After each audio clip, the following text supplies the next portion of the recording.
Now at 6, this is Fox 61, Connecticut's news station.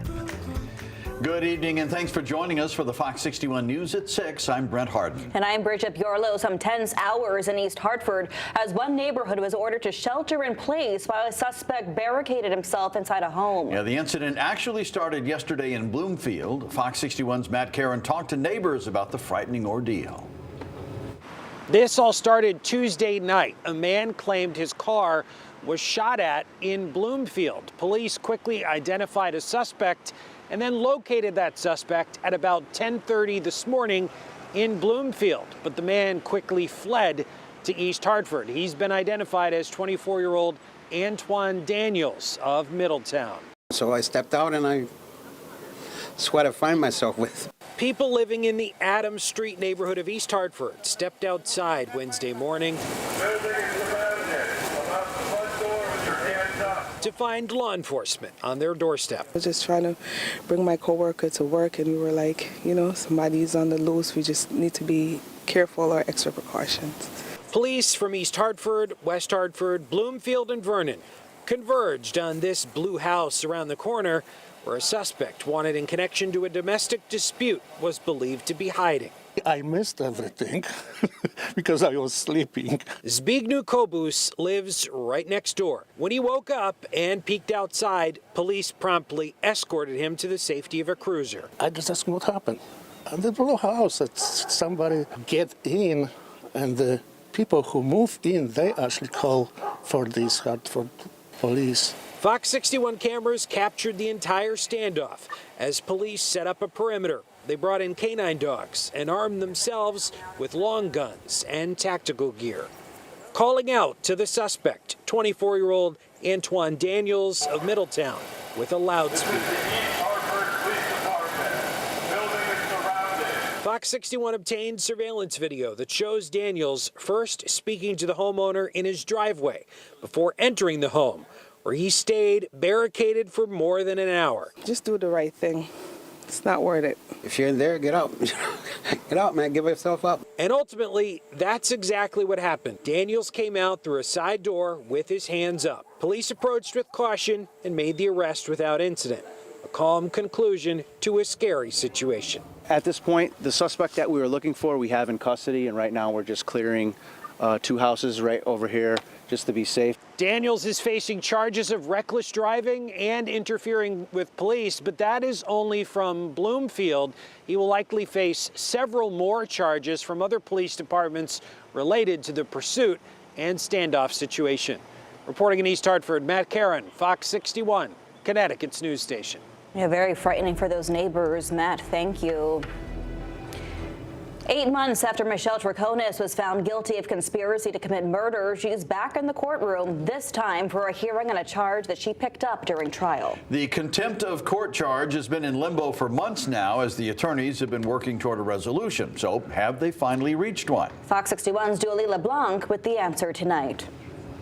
After months of court dates and closed-door conversations between the attorneys, they haven't been able to reach a resolution on this contempt charge. So right now, Michelle Chonis is once again going to trial. I'm surprised that it's still being pursued, but I understand that we need to deal with the charge. Michelle Chonis and her attorney, Robert Frost, once again in a Stamford courtroom, facing a contempt charge she picked up during her recent trial, where she was found guilty of conspiracy to commit murder in connection to the death of Jennifer Farber-Dulos. Attorney Frost, why don't you begin? The contempt charge stems from this trial moment where prosecutors say Chonis intentionally displayed sealed court documents on her computer for the public to see. Those documents involve the contentious divorce between Jennifer and her estranged husband, Fotis Dulos. Each time it was reiterated by Judge Randolph on the record during trial that this report was to be remained sealed because it was discussed quite a bit during that lengthy trial. The state says that document was blown up in large font, but Frost argues it's not easily legible from a distance. And though the trial was being live streamed by a TV news videographer, he says his client's laptop wasn't supposed to be shown. And because they happened to do something they weren't supposed to do, and somebody who is aligned with the victim's family was upset about it, it then got elevated to a contempt allegation. The judge is allowing Frost to subpoena that photographer to testify in court. Meanwhile, Frost is asking for clarification on the charge itself. Analogizing it to a drug case, is this just mere possession, or do we have an intent to distribute theory of the offense? The state says it's both. I did do my best to clarify that the state would be proceeding under both theories of possession and publicizing the sealed document. Chonis' family speaking with reporters outside of court. My sister is innocent. The case remains unsolved, and the truth of what happened to Jennifer is still a mystery. Now, the trial date is set for March 11th, but the attorneys will meet again in January, where Frost hopes jury selection will be waived so that this case can go to a bench trial. We are in Stamford. Julia LeBlanc, Fox 61, Connecticut's news station. All right, Julia, thank you very much. New details tonight. The superintendent of Cheshire Schools is confirming the teacher at the center of a viral video has resigned from her job. And we're told Annie Dunleavy announced her resignation from her job with Cheshire Public Schools effective immediately. A video went viral on social media that appeared to show Dunleavy making threatening remarks. And that video was apparently originally posted to a private Snapchat group, but was recorded and re-uploaded online. In the letter from the superintendent, he called the remarks hurtful and deeply concerning and acknowledged they do not reflect the position of the school system. Let's get a first check on our forecast now outside. A chilly day out there. Yeah, Chief Meteorologist Rachel Frank joining us now. Rach? Yeah, we have one more chilly day just like it before temperatures eventually rebound Friday into this upcoming weekend. But it's going to turn even colder out there for us tonight with overnight lows widespread in the 20s. Here's the good news, though. The winds have eased up a whole lot from where they were yesterday. In fact, the wind vane is calm and not moving for Meriden and Windham, which is something that we like to see, especially with the lack of recent rain that we have seen. 38 in New Haven. Right now we're looking at temperatures in the low 40s for the Hartford area.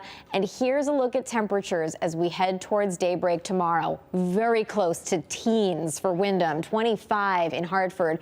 Technically, this may be the coolest morning that we've seen so far this season. It might only beat, the previous cooler morning by a couple of degrees, but still it's saying something. 27 for the New Haven area and 25 in Waterbury by daybreak tomorrow. And then a similar afternoon. So chilly start, pleasant finish, lots of sunshine. We're looking at highs up around 50 degrees in Hamden and Southington. Heading through the afternoon, we're in the upper 40s in Montville, close to 50 for Mystic and Stonington, and upper 40s in Burlington as we head through tomorrow afternoon. We're going to talk about that rebound, though, in store for the weekend and look ahead at rain, if any, in the forecast coming up. Rachel, thank you. A Stafford man faces charges tonight in a fatal accident from last year. According to the arrest warrant, Dominic Ledbetter was speeding while driving northbound on River Road in Willington last November when he crossed the double yellow line and hit a vehicle head-on. The driver of that vehicle, Clifton Graves, was taken to the hospital where he later died.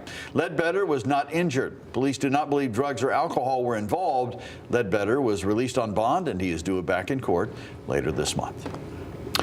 A woman is accused of assaulting a nonverbal autistic woman at a Weathersfield group home. Kendra DeMudd appeared in court today. She worked at the Hark Incorporated administered group home on Eastern Drive, where she allegedly assaulted the 28-year-old woman last month. She is accused of repeatedly shoving the woman back into her room at the group home, as well as punching her and pulling her hair. The woman had multiple head and face injuries, including a fracture, and was taken to the hospital. Officials say the incident was captured on surveillance video. Bail was set at $25,000, and DeBudd is due back in court January 16th, and she could face up to 2 years in jail.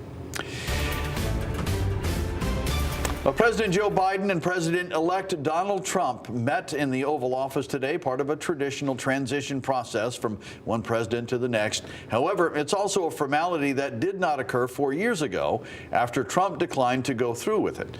Biden congratulating Trump on his win, telling him his administration will get the accommodations he needs to transition into the White House smoothly. Looking forward to having like we said, a smooth transition. Do everything we can to make sure you're accommodated, what you need, and we're going to get a chance to talk about some of that today. So good. Welcome thank you back. very much, and thank you very much. And politics is tough, and it's many cases, not a very nice world, but it is a nice world today, and I appreciate very much a transition that's so smooth. It'll be as smooth as it can get, and I very much appreciate that, Jim. Now, Trump also visited a GOP conference shortly before his meeting with President Biden. Trump's inauguration as the 47th president of the United States is set to take place January 20th. President-elect Donald Trump naming more nominations for his administration tonight. He has now nominated Florida Senator Marco Rubio for Secretary of State. Rubio is currently the vice chairman of the Senate Intelligence Committee and a member of the Senate Foreign Relations Committee.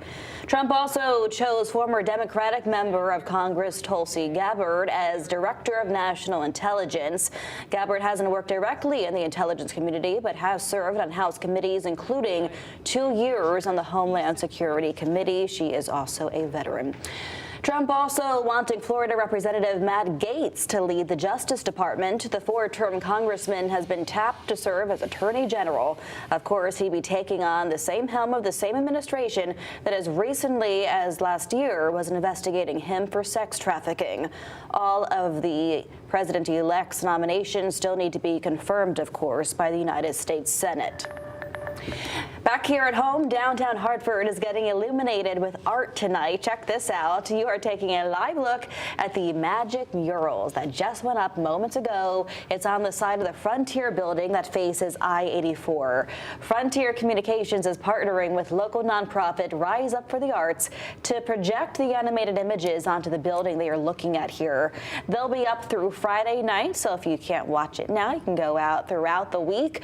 And Rise Up for Art says it plans to make magic murals a traveling installation, but Hartford, of course, is the first stop on the list.